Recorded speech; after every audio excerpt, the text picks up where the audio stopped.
We're in the Algarve in Portugal with Lexus driving the updated RZ. This RZ has been heavily updated. Lots of new stuff. Whoa.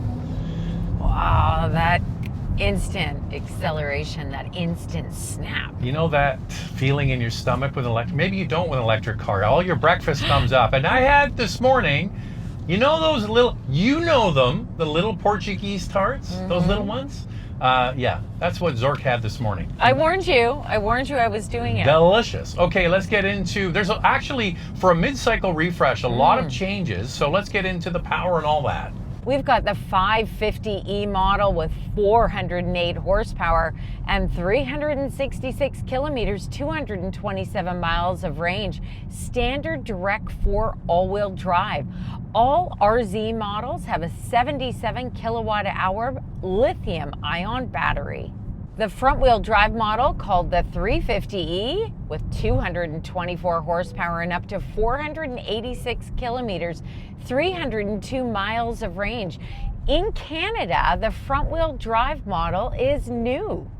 Okay, in just a second, we're going to run through all of the changes, as I mentioned, quite significant for this RZ. So right now, though, they've also added a bunch of stuff. What are the key standard features? The base trim comes with a 7-inch digital driver display, a 14-inch touchscreen with wireless Apple CarPlay and Android Auto, a 10-speaker audio system, wireless charger, a heated steering wheel, heated and ventilated front seats, driver's seat memory, new Lux upholstery, a power driver and passenger seat, Lexus Safety System Plus 3.0, and a power rear tailgate. This latest RZ adopts the North American charging standard for 2026 and gets an 11 kilowatt onboard charger, up from 7 kilowatts on the previous model. So Andrea, it was just 2 years ago this car came out. Yeah. And it's not very often, after just 2 years, that a company like Toyota Lexus does a major refresh. They went to town on this one. New, larger battery pack, new battery structure, new design for the floor, and new electric drive motors to bring us up to date with more range and more power. That's substantial. Unfortunately, the previous model was a bit of a disappointment. It didn't offer what people wanted. Performance, charging was slow, as well as range and power. So check.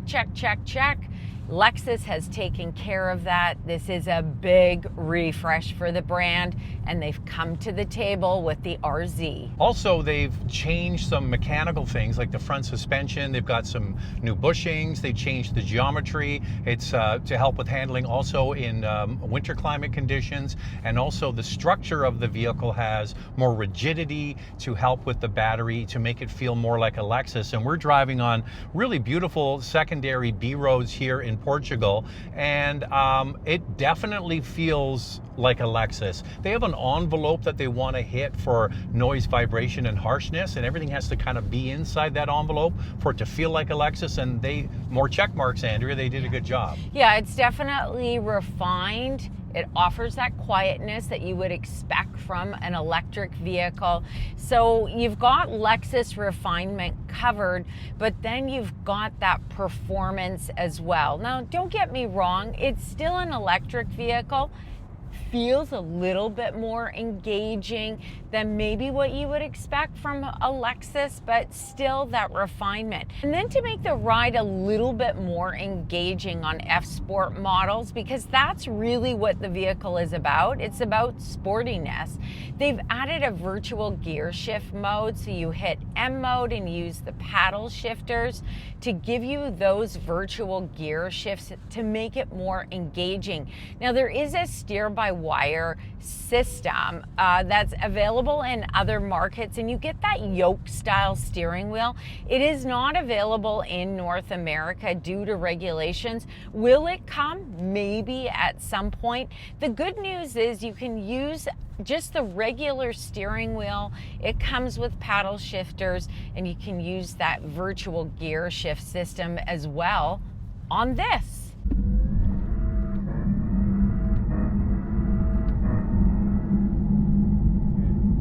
I mean, I guess it's virtual.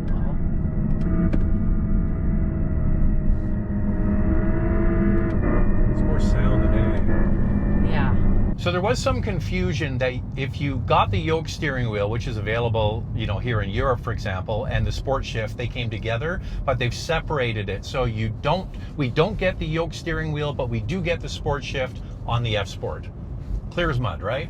And the yoke thing, they're working through the regulatory process to bring that to market for the North American market. They're not saying it's ever going to come, but they're working on it. And by the way, if you hear beeping, it's whenever we come to Europe, there's a system that if you're near the speed limit, it goes off. So we don't know how to turn it off.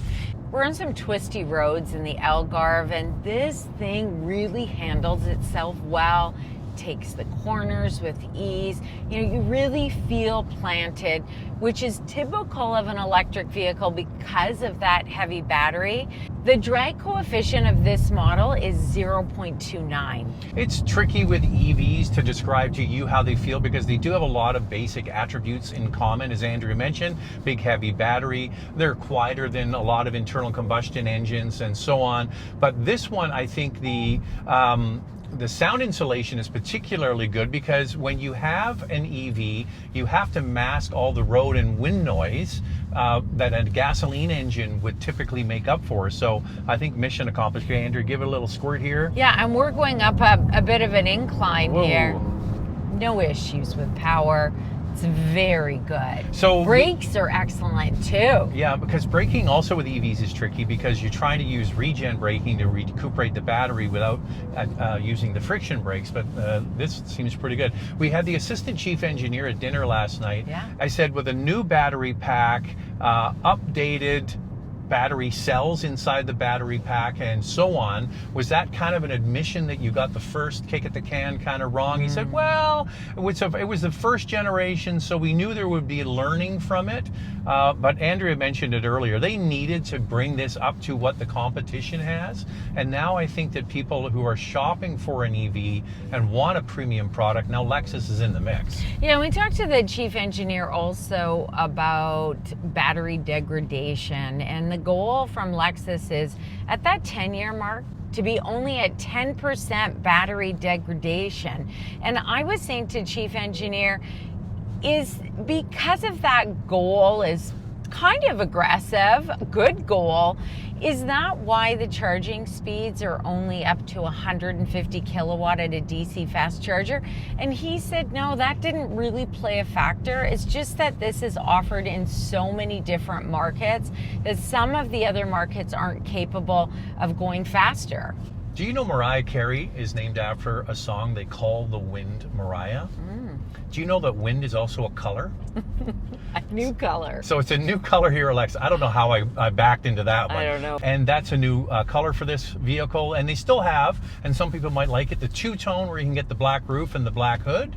But you know what? I think it's not a bad-looking vehicle. Over at the BZ at Toyota, they got rid of those black fenders. Yeah. And they still have some piano black on the outside of some of these ones. Yeah, I even like the door handles on this. Reminds me of the RX model.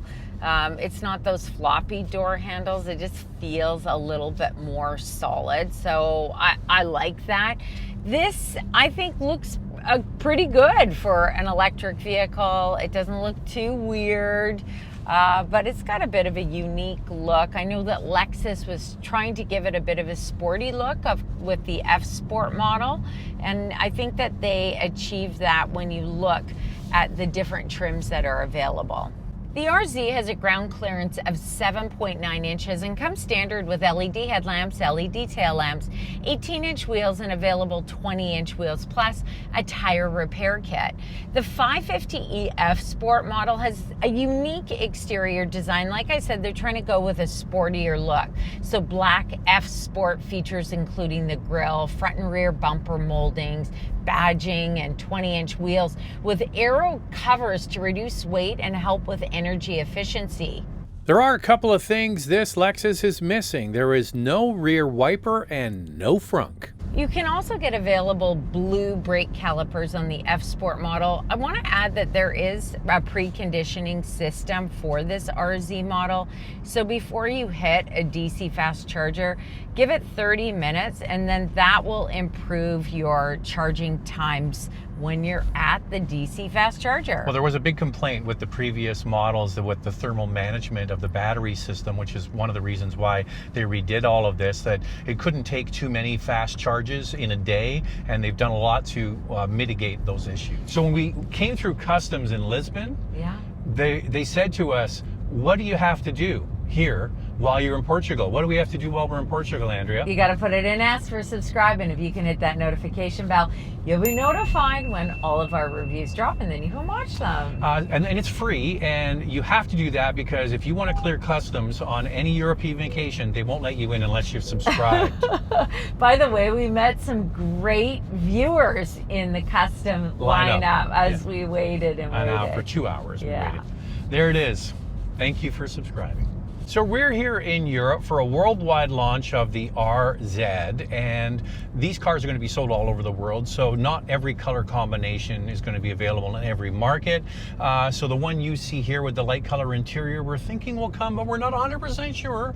We do know that the F Sport models will have the dark interior with what color stitching? Blue. Blue. So that we know, but it's a good example of what might be available as we get closer to the on sale date. It's a really pretty interior color. It's caramel with cream accents and white stitching. I think it looks really good, and many viewers are saying today, I'm tired of black. I'd love to see more color combinations available. The interior is quite minimalistic. Not a whole lot has changed with this model. It still has that 14-inch touchscreen with wireless Apple CarPlay and Android Auto and a 7-inch digital driver display. But what I can tell you is that Lexus has loaded this up with standard features because hybrids and plug-in hybrids have really taken off in the market. And I think manufacturers in general have to get more aggressive with electric vehicles. So one nice thing is the screen. Okay, it's not that tablet that seems like it's just bolted onto the dashboard. It's integrated, and they don't have like the BZ with the floating instrument cluster above the steering wheel. It's a traditional behind the steering wheel, but it's a combination of nice materials in here, and there's only one area with shiny hard plastic, and that's right here where the center shifter is on this particular trim. As we mentioned, results may vary. Yeah, that's very true. I like the floating center console. Provides plenty of storage. This storage unit in the middle will open up on both sides for you.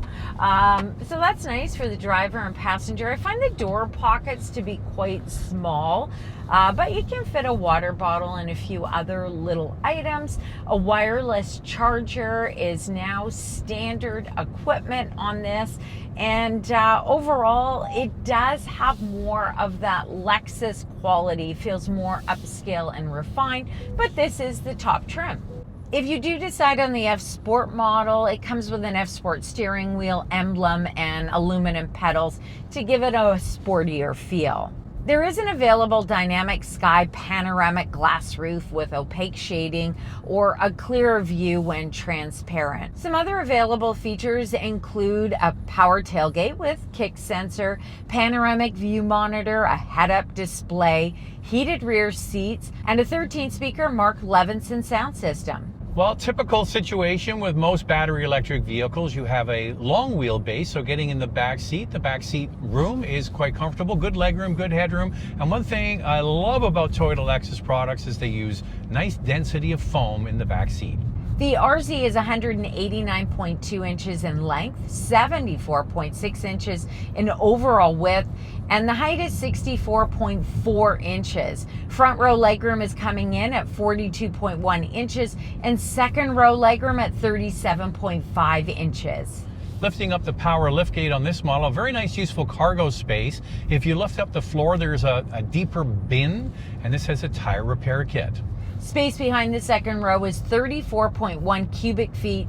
Unfortunately, we don't have the overall cargo space dimensions. It's not available at this time. So charging time is vitally important. This has got a new battery pack. It's got new drive units as well. So we'll get into all of that with the vital stats. On a DC fast charger, it'll go from 10 to 80% in roughly 30 minutes, with speeds up to 150 kilowatts. With a level 2 charger, you can go to 10 to 100% in 7 hours. The first RZ restricted how many times you could use a DC fast charger in one day. That is now being rectified because they've improved thermal management. Lightning round, two things we like to see improved. I'm really happy with the improvements. Lexus needed to be there with this model. It's been a couple of years, but I'm really impressed. It does feel like a Lexus.